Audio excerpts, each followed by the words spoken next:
तो बच्चों ये भी आपका एक सीक्वेंस एंड सीरीज का क्वेश्चन है। 2025 अप्रैल शिफ्ट के अंदर ये पूछा गया। ये क्वेश्चन कह रहा है ए एन जो है आपका nth टर्म है किसी एपी का, राइट। और इन्हीं एन टर्म्स का जो सम है ना वो 700 है। आपको 6 टर्म गिवन है जो कि 7 है, और 7 टर्म्स का जो आपका सम रहेगा A1 A2 A3 A4 A5 A6 A7, इनका सम रहेगा वो 7 रहेगा। आपको ए एन की वैल्यू निकालनी, करेक्ट। तो अगर मुझे ए एन और डी इनकी वैल्यू अगर पता चल जाए तो अपना हमारा काम हो जाएगा, राइट। तो बच्चों इसको मैं लिखता हूँ कि ये है आपका n/2 2a प्लस n-1 और d है ना, कॉमन डिफरेंस जो कि 700, करेक्ट।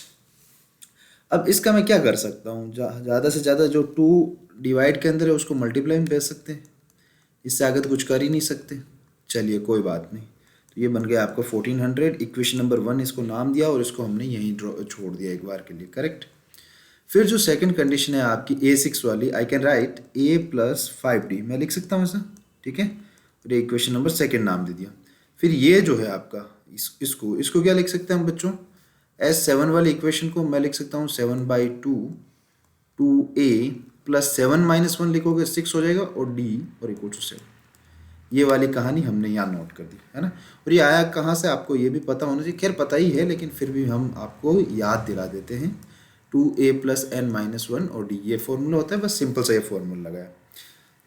तो मेरे प्यारे बच्चों आप यहाँ पे देखिए 7 से 7 कैंसिल हो गया, और 1/2 ये 1/2 2 कॉमन निकाला हमने, और अंदर बचा a plus 3d equals to 1। Very good, 2 से 2 गया, और यहाँ पे बचा आपके पास a plus 3d equals to 1, equation number 3।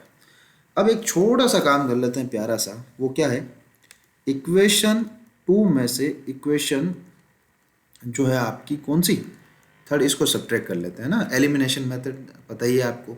तो a plus 5d equals to है आपके पास क्या, 7, करेक्ट। और इक्वेशन ये हो गया आपका a plus 3d equals to 1। Minus कर दो इसको बस, और कुछ ज़्यादा करना ही नहीं है। तो जैसे ही आप सब्ट्रैक्ट करेंगे तो देखिए सर, ए से एक कैंसिल आउट हो गया, यह बच गया 2d, यहाँ बच गया 6, यानी d आपका मिल गया आपको 3। उम्मीद है इतना समझ में आया होगा। अब बच्चों एक काम करते हैं, क्या काम करते हैं, ये d की वैल्यू मैं इक्वेशन थर्ड में पुट कर देता हूँ। तो a प्लस ये हो गया 9d इक्वल्स टू 1, और सॉरी 9d कहाँ रहेगा, d की वैल्यू तो हमने पुट ही कर दी, तो ये सिंपल सा 9 बच जाएगा इक्वल टू 1, यानी a इक्वल टू आपके पास आ गया जनाब -8। चलिए a मिला d मिला, राइट। इन दोनों को हम काम में लेंगे और यहाँ पे पुट करेंगे। तो n ये हो गया आपका -16 n-1, और ये हो गया जनाब 3, और 1400 1400।